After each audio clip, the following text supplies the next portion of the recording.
نحو بلاغة تكوينية رقمية، الكتاب المدرسي الرقمي نموذجا. فلتتفضلي مشكورة أستاذة، موفقة إن شاء الله. بسم الله الرحمن الرحيم. إذا بداية أشكر الأستاذ الفاضل محمد بازي على هذه الفرصة القيمة للنقاش وللحوار. أشكر أيضا هذه الزاوية المباركة في شخص الصحفي والباحث خالد أعيوب، وأشكرهم جزيلا على حسن استضافة هذه الأيام المباركة. أكثر؟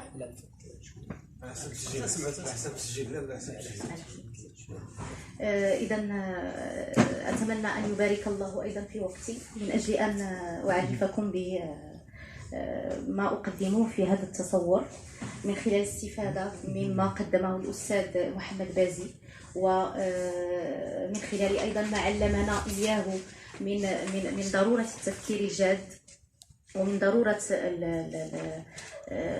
تعميق التفكير وتعميق يعني النظر في الأمور، وأن نسلم بأن لكل شيء معنى، لوجودنا معنى، لإبداعنا معنى، لتعليمنا. وأنا أنطلق من تجربتي الذاتية في المجال التعليمي، لتعليمنا معنى، لتعلماتنا بالنسبة للمتعلمين أيضا معنى.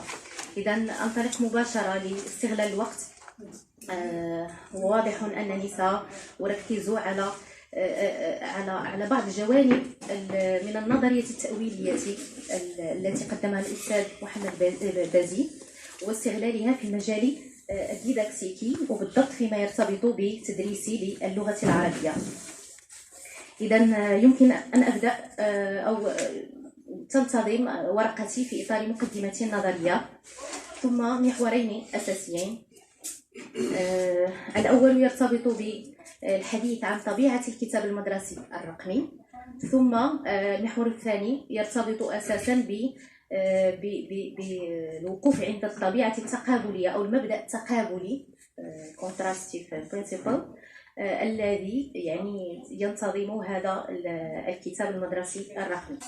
إذا أولا كبداية وباختصار يمكن أن نتأمل مثلا عنوان أحد الكتب الأخيرة للفيلسوفة إلزا غودار، تقول je selfie alors je suis. إذا هذا عنوان je selfie alors je suis. إذا من خلال العنوان يظهر بأن هناك ربطا قويا بين وجود الإنسان واستغلال الإمكانات الرقمية والتكنولوجية التي تحيط بنا.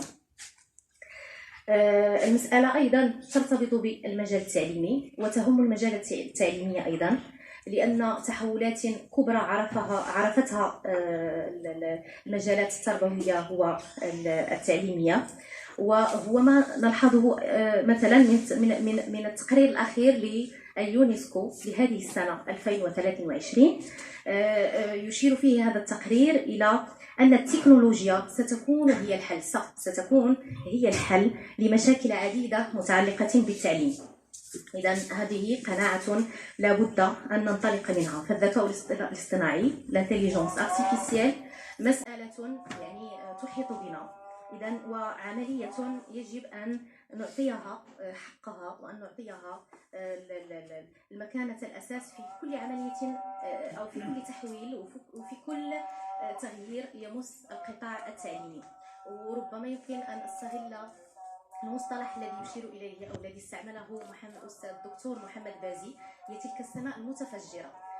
فهذا الجانب الرقمي هو سماء متفجرة تحيط بنا، نحن لا شك يجب أن ننطلق منها من أجل أن نعيد النظر وأن نفكر وأن نقتنع بأن لهذه السماء المتفجرة معنى تجعلنا يمكن أن نبحث عن نموذج أنسب لتعلماتنا. إذن هذا التحول الرقمي أيضا إضافة إلى ما يمكن أن نشير إليه أو ما يرتبط بالمجال التعليمي، ما وقع أيضا في مجال النشر والطباعة من تحول مهم يرتبط بآخر اعتراف في سنة 2020 تم الاعتراف بالكتاب الرقمي منتوجا ثقافيا قابلا للعرض التجاري وخاضع لقواعد شركات الويب الكبرى المختصرة بكافان جوجل وأمازون وغيرها. إذن هذه كلها تحولات تدعونا إلى التفكير الجاد في ضرورة أن نعيد النظر في ما يحيط في النموذج التعليمي والتعلمي الذي نعمل به أساسا. إذن هذا السياق باختصار لاختصار الوقت، ولكي أتمنى أن أصل إلى الجانب التطبيقي لأنه ذو أهمية كبيرة. فيه حاولت أن أطبق المبدأ التقابلي باعتباره مبدأ يرتبط بالنظرية التأويلية التي وضعها الدكتور محمد بازي من خلال سؤالين أساسيين: ماذا أقصد بالكتاب المدرسي الرقمي؟ يعني ما طبيعة هذا الكتاب؟ ثم ما هي النظرية المناسبة في تصوري لفهم طبيعة هذه الدعامة الرقمية التعليمية وخصوصيتها؟ إذن الفرضية الأولى سترتبط أساسا سأبدأ بالسؤال الثاني، سترتبط أساسا بالنظرية. سأفترض أن النظرية المناسبة للتعرف على طبيعة وخصوصية الكتاب المدرسي الرقمي هي نظرية تأويلية أو بلاغة تأويلية واسعة تقوم على المبدأ التقابلي، وسأشرح. أتمنى أن يكفيني الوقت للوقوف عند هذه المسائل في الجانب التطبيقي.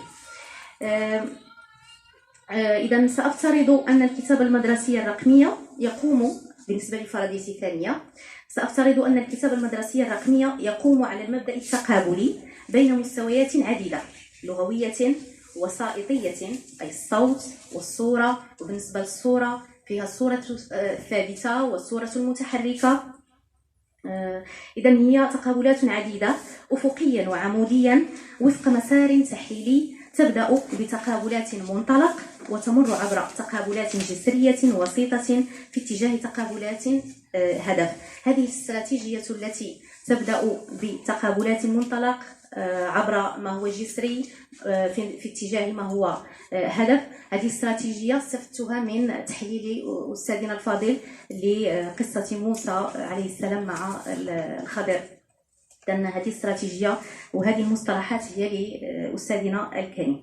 إذن أول شيء أبدأ به هو أنني سأعمل في المبحث الأول على الوقوف عند طبيعة الكتاب المدرسي الرقمي. ماذا أقصد بالكتاب المدرسي الرقمي؟